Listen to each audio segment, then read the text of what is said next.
जय श्री गणेश। नमस्कार, मैं आचार्य संजय द्विवेदी। मेरे समस्त प्रबुद्ध दर्शकों का मेरे चैनल पर हार्दिक स्वागत है। आज मैं कन्या राशि का अप्रैल माह का मासिक राशि लेकर आपके सम्मुख उपस्थित हूं। अप्रैल माह कन्या राशि के जातकों के लिए किस प्रकार का होगा, किस प्रकार के लाभ मिलेंगे, कौन सा भाव अत्यंत प्रबल हो रहा है तो आप कार्य क्षेत्र में कितनी सफलता प्राप्त कर सकते हैं, भाग्य का कितना साथ मिलेगा, कहां पर समस्या आ सकती है, उसका क्या समाधान है, संपूर्ण विश्लेषण मैं पूर्ण तरीके के साथ करने जा रहा हूं। प्रिय दर्शकों, ये राशिफल आपके चंद्र राशि पर आधारित है। जिन जातकों का कन्या लग्न है उनको राशिफल अवश्य देखना चाहिए। द्वितीय भाव में केतु होंगे, षष्ठम में शनिदेव का गोचर होगा, सप्तम भाव में मीन राशि में गुरुदेव बृहस्पति के साथ सूर्यदेव होंगे तथा आपके अष्टम भाव में राहु के साथ शुक्र तथा बुध का गोचर चल रहा होगा। दसम भाव में मंगल होंगे तथा आपके एकादश भाव में चंद्रमा का गोचर प्रारंभिक स्थिति में चल रहा होगा। इसके पश्चात 6 अप्रैल को पहला राशि परिवर्तन होगा इस माह का, जहां पर शुक्राचार्य आपके अष्टम भाव से निकलकर आपके नवम भाव में, जहां पर स्वयं की राशि में वृषभ राशि में प्रवेश करेंगे। इसके पश्चात सूर्यदेव जो कि आपके सप्तम भाव में है, उनका आपके अष्टम भाव में प्रवेश हो जाएगा। माह तथा इस वर्ष का सबसे बड़ा परिवर्तन गुरुदेव बृहस्पति का है। गुरुदेव बृहस्पति आपके सप्तम भाव से निकलकर आपके अष्टम भाव में मेष राशि में प्रवेश कर जाएंगे, जहां पर चतुर्ग्रही योग का निर्माण होगा। कन्या राशि के लिए यदि प्रारंभिक स्थिति देखते हैं तो यहाँ पर लाभ भाव, जहां पर चंद्रमा का गोचर चल रहा है, स्वयं की राशि में लाभ भाव के स्वामी गोचर कर रहे हैं। यहाँ पर गुरुदेव के साथ गज केसरी बन रहा है। लाभ भाव में गज केसरी बनना कहीं ना कहीं आपके लाभ भाव को अत्यंत प्रबल कर देगा। आपकी लाभ की मात्रा बढ़ जाएगी, आपकी शिक्षा में प्रगति होगी, संतान का पक्ष बलवान होगा, शिक्षा प्रतियोगिता में सफलता मिलेगी। साथ ही साथ यहाँ पर आपके संतान से आपको सुख की प्राप्ति अवश्य होगी। द्वितीय भाव में केतु का होना कहीं ना कहीं आपके पारिवारिक सदस्यों के बीच में सामंजस्य में समस्या उत्पन्न करता है, आपकी वाणी में समस्या उत्पन्न करता है। आपको अपनी वाणी पर निश्चित रूप से नियंत्रण रखना होगा। यदि आप अपनी वाणी पर संयम रखेंगे तो अब परिवार का भाव भी प्रबल होगा, आपके परिवार से आपको लाभ की स्थिति भी बन जाएगी। यहां पर आपके षष्ठम भाव में, यहाँ पर स्वयं की राशि में कुंभ राशि में शनिदेव का गोचर प्रारंभ हो चुका है। ये अत्यंत प्रबल स्थिति है। शनिदेव जब यहाँ पर होंगे तो आपको यहाँ पर ऋण लेने से बचना होगा, कुछ ऋण बढ़ सकता है, यहाँ पर आपको नियंत्रण रखना होगा। आपके टूरिंग से या आपके विदेश गमन से, आपकी यात्राओं से आपको लाभ निश्चित रूप से मिलेगा।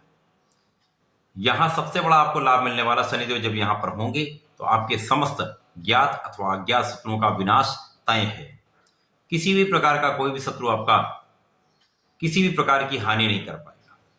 शनिदेव जब यहां होंगे तो आपके स्वास्थ्य की भी रक्षा करेंगे, आपके आयु की भी रक्षा करेंगे, क्योंकि राहु आपके अष्टम भाव में है।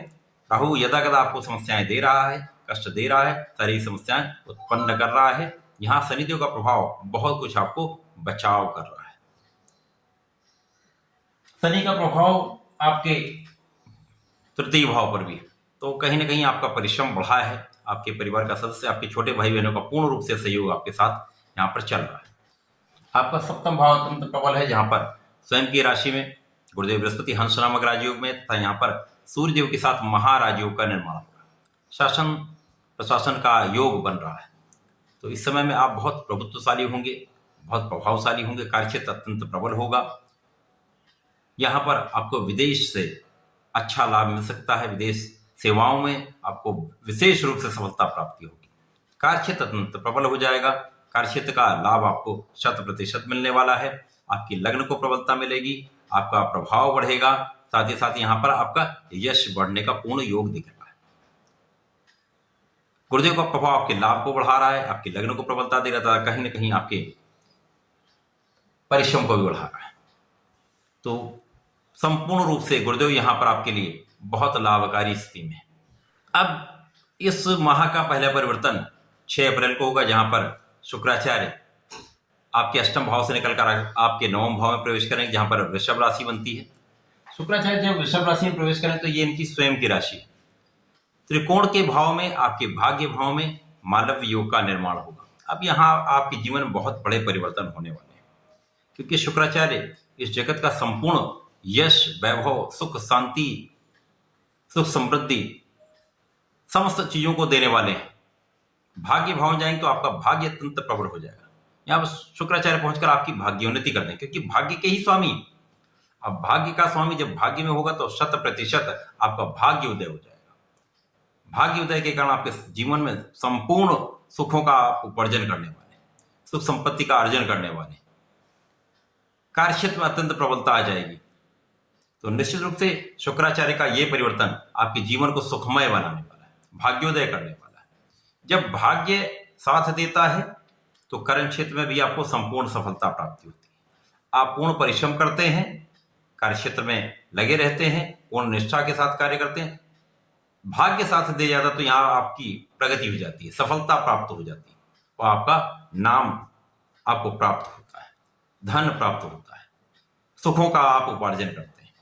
तो निश्चित रूप से ये समय कन्या राशि के जातकों के लिए आ रहा है। इसके पश्चात 14 अप्रैल को सूर्यदेव का राशि परिवर्तन आपके अष्टम भाव में हो जाएगा, जहां पर सूर्यदेव अपनी उच्च राशि में प्रवेश करेंगे। अब सूर्यदेव जब अपनी उच्च राशि में प्रवेश करेंगे, यद्यपि यहाँ पर राहु के साथ होंगे, अष्टम भाव है, परंतु सूर्यदेव को अष्टम का दोष नहीं लगता है। राहु के साथ ग्रहण दोष में अवश्य होंगे, परंतु राजा राजा होता है, राजा का अलग ही आभामंडल है, अलग ही सामर्थ्य है, अलग ही क्षमता है, अलग प्रभाव होता है। तो निश्चित रूप से राजा का प्रभाव अष्टम भाव में होकर भी आपको बहुत लाभान्वित करने वाला है, क्योंकि यहाँ पर कई राजयोगों का निर्माण हो जाए। यहाँ पर विपरीत राजयोग बनेगा, सूर्य अपनी उच्च राशि में होंगे। जब भी कोई ग्रह अपनी उच्च राशि में होता है, सर्वाधिक समर्थ होता है, बहुत सामर्थ्यवान होता है, बहुत बलशाली स्थिति होती है। यद्यपि अष्टम भाव है, परंतु निश्चित रूप से जिस जिस भाव पर शनिदेव का प्रभाव पड़ेगा, निश्चित रूप से आपको बहुत लाभान्वित करेंगे। अब सूर्यदेव जब यहां पर बुध के साथ होंगे तो सूर्य का बुधादित्य योग बनेगा। सूर्य ग्रहण में होंगे, परंतु ग्रहण का प्रभाव तभी सबसे अधिक होता है जब अंशों का अंतर कम से कम होता है। पूरे समय में ग्रहण का प्रभाव बिल्कुल नहीं होता है, ये भ्रम की स्थिति है, तो इस संदेह में ना पड़े। सूर्य जब यहां पर होंगे त्रिग्रही योग बनेगा। ये त्रिग्रही योग अष्टम भाव में, निश्चित रूप से यहां पर विपरीत राजयोग के कारण आपको विपरीत परिस्थितियों में विशेष लाभ देने वाला है। यहां पर 100% अचानक धन योग बनेगा, पैतृक संपत्ति से अचानक लाभ आपको मिल सकता है। निश्चित रूप से बड़ा धन लाभ यहां आपको प्राप्त होना ही है, क्योंकि यहां पर आपके लग्नेश भी हैं, यहां पर आपके कर्मेश भी हैं, और यहां पर सूर्य के साथ इनकी युति का प्रभाव आपको अचानक धन लाभ कराएगा। कार्यक्षेत्र में अचानक ही कुछ ऐसा परिवर्तन हो सकता है, या अपने व्यापार में आपका ऐसा परिवर्तन, अचानक आपको धन लाभ हो जाएगा, अचानक आपको सफलता प्राप्त हो जाएगी।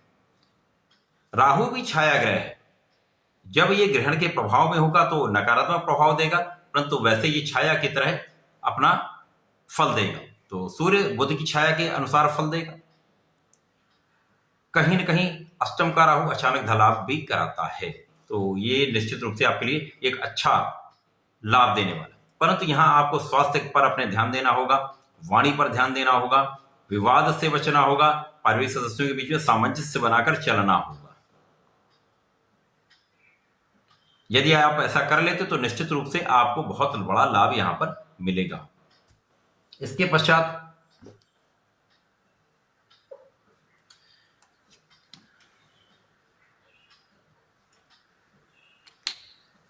पश्चात इस वर्ष का सबसे बड़ा परिवर्तन गुरुदेव बृहस्पति का है, जो कि 22 अप्रैल को आपके सप्तम भाव से निकलकर आपके अष्टम भाव में प्रवेश कर जाएंगे।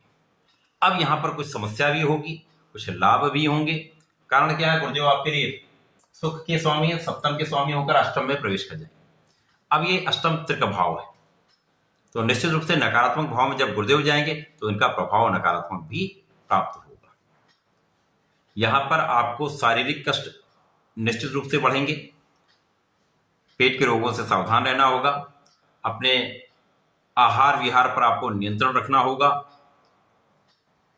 किसी भी चीज की अति से बचना होगा।